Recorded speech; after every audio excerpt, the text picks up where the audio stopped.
The chandelier sparkled above polished floors, casting golden ripples across the marble.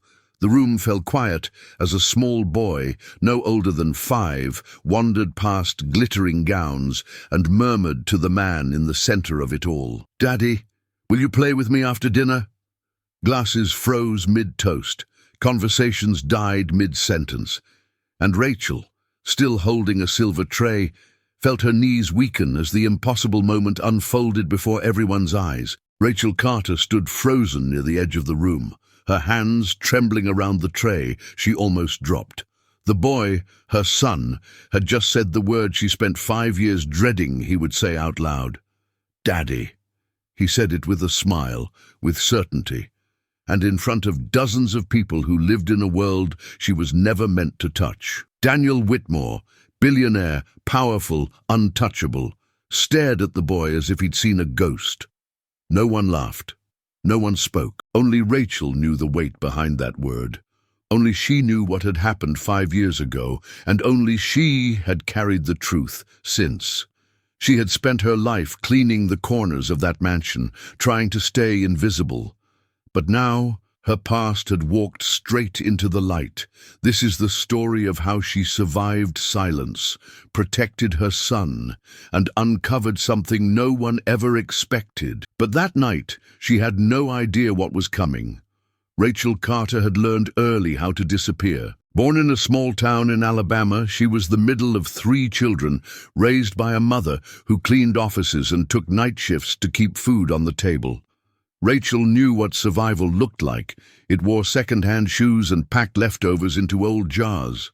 At 17, she left home with a duffel bag, a high school diploma, and a heart full of determination. New York was loud and indifferent, but Rachel wasn't the type to give up. She worked wherever she could, diners, laundromats, hotels, until a job opened in a mansion in Westchester County.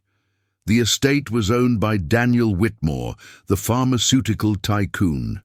She got hired as part of the cleaning staff, just another uniform moving through the halls of gold. She never asked questions. She never spoke unless spoken to. And slowly she became part of the background, until Leo. Her son came into the world quietly, born in a public hospital after a night she had locked away in memory. A night with Daniel, a night that wasn't love or romance, but something fragile that happened when 2 people who had nothing in common both felt deeply alone. Daniel never knew, Rachel never told. She raised Leo in a small staff apartment behind the East Wing. She taught him to be kind, to be curious, to stay quiet when guests arrived. He grew fast, too fast, and with every year, his resemblance to Daniel became harder to ignore. Same eyes, same way of walking, same stare when thinking hard. At first, Rachel could dodge his questions. "Where's my dad?" "He's not around, sweetheart." "But I'm here." But lately, Leo had started watching Daniel from behind doors. He would sit in the garden and look up at the man who never once noticed him. "Mom, why does he look like me?" Rachel's heart sank every time. She wanted to protect him. From disappointment, from truth, from the weight of being invisible.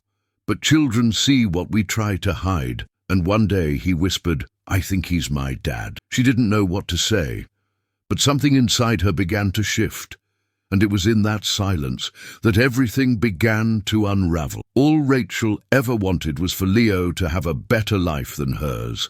Not a mansion, not money, just dignity, safety, a chance to grow without having to carry the weight she had grown up with.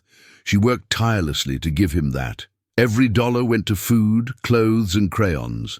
Every Sunday, she'd take him to the park 2 towns over, where no one knew them, so he could run free, ask questions, and forget for a moment that they lived in a room behind a billionaire's house. At night, she'd watch him sleep, wondering what kind of man he'd become. She told herself it didn't matter that he never met his father. Love was enough.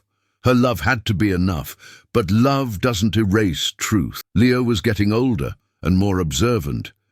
He began to notice how the other children in the neighborhood had fathers who picked them up from school or played catch in the yard. He didn't cry about it, he just noticed, and he started asking harder questions. "Do I have a dad?" Rachel would nod gently. "You do. Where is he?" Silence. And then one day Leo stood by the kitchen window watching Daniel walk from his black car into the house. The man was talking on his phone, confident, serious, untouchable. Leo didn't blink. He just watched. "He walks like me," he said quietly. Rachel froze. The moment passed. She changed the subject, but it was already too late. A few days later she found a drawing on Leo's bed. 2 stick figures, one small, one tall, both with the same eyes. The word "Dad" written above the taller one in crayon. Rachel's heart broke in silence. That night she sat in bed, holding the drawing to her chest. She remembered that night with Daniel, how it wasn't planned, how it wasn't meant to last. He had just lost someone close to him. She had just found out her sister was sick. 2 people alone, in pain, colliding for a brief moment in time. She never asked for anything. Never even dreamed of telling him. Who would believe her? Who would care? But now, her son, their son, was beginning to search for answers, and she was running out of lies. She told herself she could control it. Keep Leo at a distance from Daniel. Keep everything quiet. She believed that if she just stayed in the shadows, maybe the truth would stay there too, and she still thought she could fix everything. The Whitmore estate glittered that night. A fundraising gala with politicians, CEOs and celebrities sipping champagne beneath chandeliers worth more than Rachel's entire life. She had polished every corner, ironed every linen, memorized every instruction from Edward Hill. Nothing could go wrong. Rachel told Leo to stay in their room. She made him promise. "Please, baby, tonight is different. Stay inside. Just tonight." He nodded. But 5-year-olds make promises the way birds sing, without knowing how loud they're being. As the string quartet played its second set, and the guests admired a sculpture in the main hall, a small pair of sneakers padded softly across the marble. No one noticed at first. The boy was small, quiet, but as he got closer to the center of the room, people began to turn. Who was this child? Daniel Whitmore stood near the bar, glass in hand, deep in conversation with 2 governors and a tech billionaire. He didn't see the boy approach until a small hand tugged gently at his sleeve. Daniel turned, and time stopped.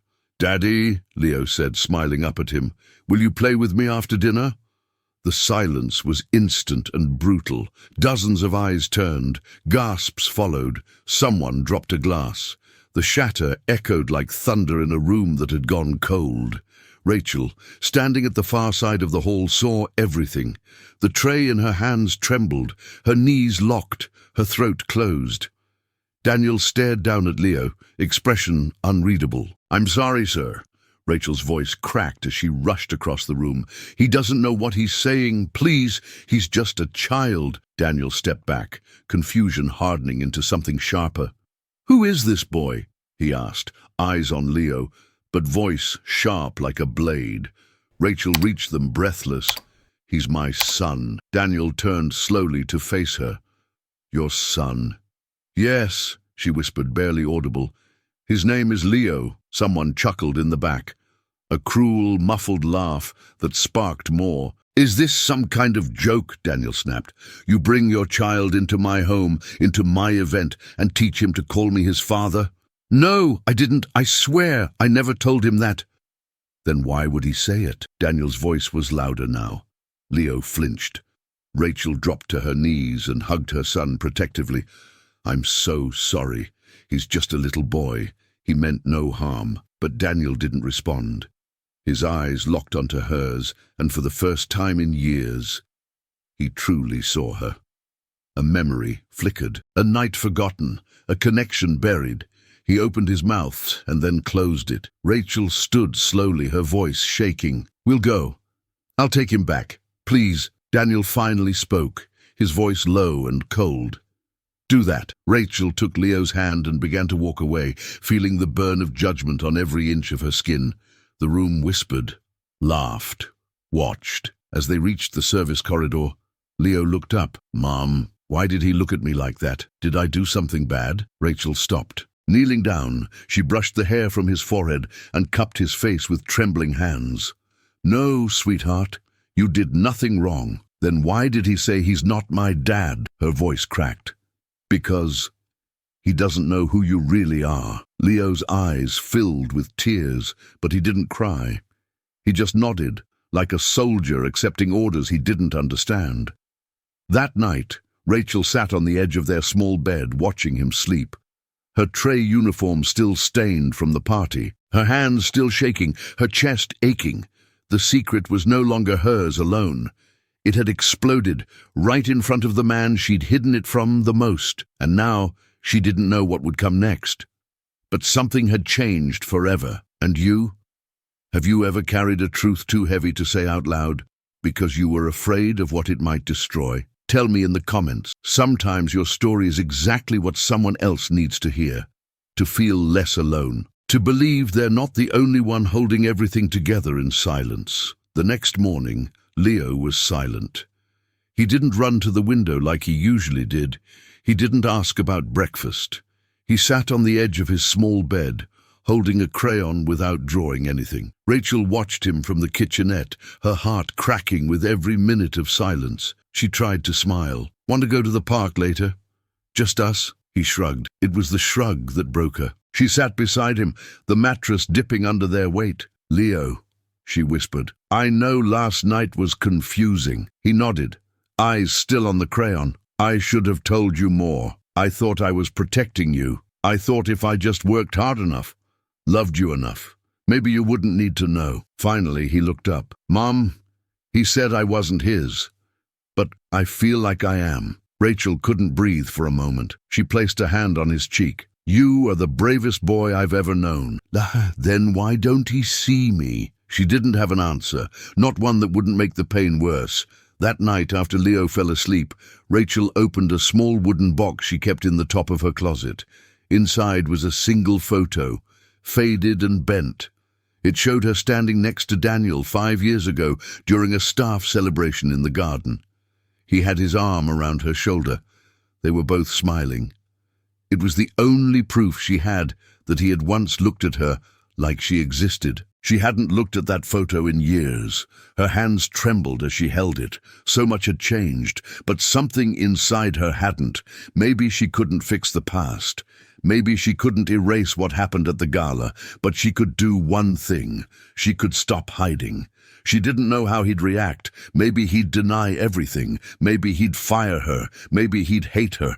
But for Leo's sake, for her own, she had to try. She folded the photo gently, placed it in an envelope, along with a note written by hand, shaky but honest, and slipped it under the door of Grant Thompson, Daniel's trusted assistant.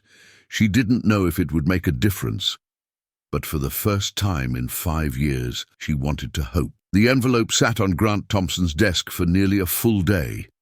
He didn't open it immediately. Grant had known Rachel for years. She was quiet, steady, invisible by design. When he finally slid the note from its envelope and read her trembling words, he paused, then looked at the photo tucked inside.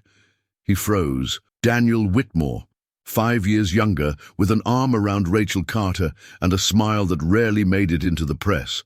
And behind that smile, now that he thought about it, were the same eyes he saw in Leo. He placed the envelope into his briefcase.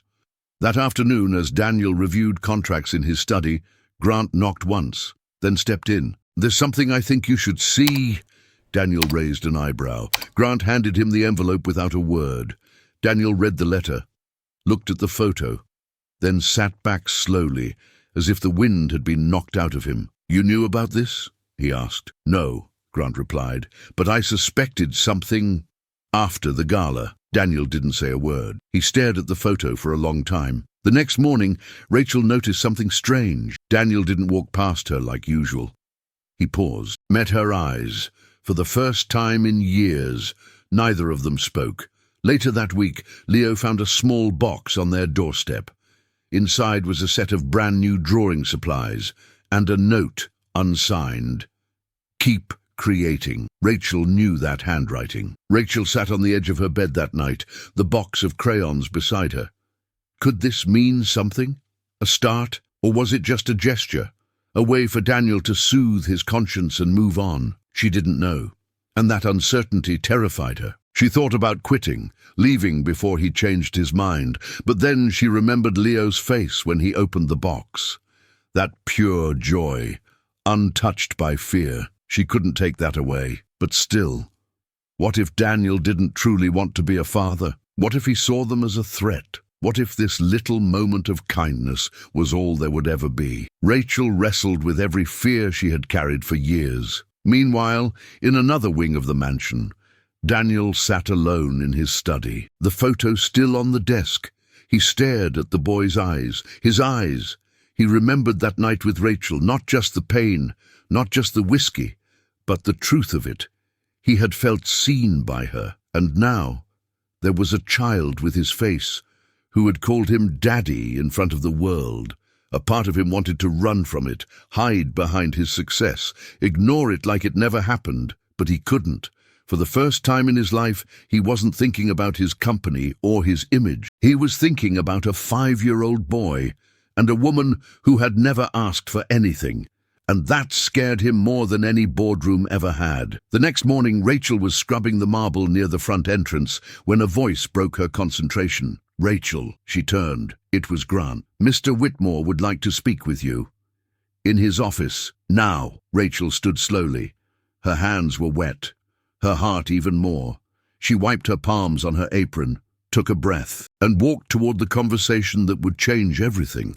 The hallway felt longer than usual. Rachel's footsteps echoed against the high ceilings as she made her way toward Daniel's private office.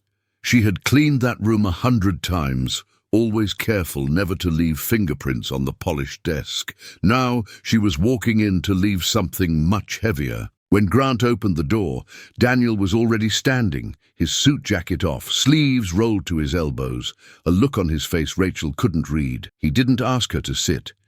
He just looked at her for a long moment. "I read your letter," he said. Rachel nodded, barely able to speak. Daniel walked around the desk, stood a few feet from her. "You should have told me." "I wanted to," she whispered. "So many times. But I was scared. I had nothing, no one, and I didn't want to lose the only safe place I had to raise him." Daniel nodded slowly. "Is he mine?" Rachel swallowed hard. "Yes." Silent. The word floated between them like a fragile thread. Daniel sat on the edge of the desk. He didn't look angry. He looked human. "I remember that night," he said. "And I remember how I felt less alone with you than I had in a long time." Rachel blinked fast, fighting tears. "Leo, he's a good kid," Daniel continued. "He's smart. He's got this way of looking at people like he already knows them. And he has my eyes. I didn't want to believe it at first, but..." He let out a breath. Rachel stepped forward, her voice soft. "I didn't expect anything. I didn't want him to grow up thinking he was a mistake." Daniel looked up at her. Then, without another word, he walked past her, out of the office, down the hall. Rachel turned, confused. Then she heard it. Laughter. Small, pure. Daniel was in the garden now, approaching Leo, who was sitting on the grass, drawing shapes with his new markers. The boy looked up. Daniel crouched down, eyes level with his son. "Hey, Leo." The boy smiled cautiously. "Can I join you?" Leo blinked, unsure. Daniel sat, anyway. He picked up a green marker and started doodling beside him. A tree, a sun, a shaky house. Leo smiled wider. Rachel stood at the edge of the garden, watching it unfold with a hand pressed against her chest. This wasn't a promise, it wasn't a fairy tale, but it was something. It was a beginning. In the weeks that followed, nothing in the Whitmore estate looked different, but everything had changed. Daniel didn't make any grand announcements. He didn't call the press or stage a family photo, but every morning Leo was invited to have breakfast in the main dining room. Every afternoon a private tutor arrived, not for some rich heir, but for the boy who used to sit quietly behind the curtains. The staff whispered, "Of course." Edward Hill was visibly unsettled, but no one dared question Daniel's quiet shift. He had made his decision. As for Rachel, she continued to work, still sweeping corners, still polishing surfaces, but now she was seen. People made space when she walked through the halls. Grant nodded with a gentleness she had never noticed before. And Daniel, he began showing up. To reading time, to drawing sessions, to simple walks in the garden. Leo beamed in those moments, not because he had a powerful father now, but because someone had finally seen him. Rachel watched it unfold without needing a label. She didn't need an apology, or a ring, or even a title. What she had was enough. Because sometimes the greatest victory isn't what the world sees, it's what grows in the quiet. A boy who knows he belongs, a man who chooses truth over pride, and a woman who never stopped protecting what mattered most. Because the strongest stories aren't always loud. They live in the in-between, in what's endured and what's finally shared. Maybe you've also carried something in silence, a truth too heavy, a fear too loud, a love you protected even when no one saw. If this story touched something in you, leave a comment. Tell us about the moment you had to choose between hiding and speaking up. Sometimes your voice is exactly what someone else needs to find their own. And if you believe that even the quietest hearts deserve to be heard, tap that like button. Subscribe to the channel if you want more stories that go beyond what's visible, stories about truth, resilience, and the love we fight to protect. Because here, we believe that even when the world doesn't notice, you matter, your story matters, and someone somewhere is listening.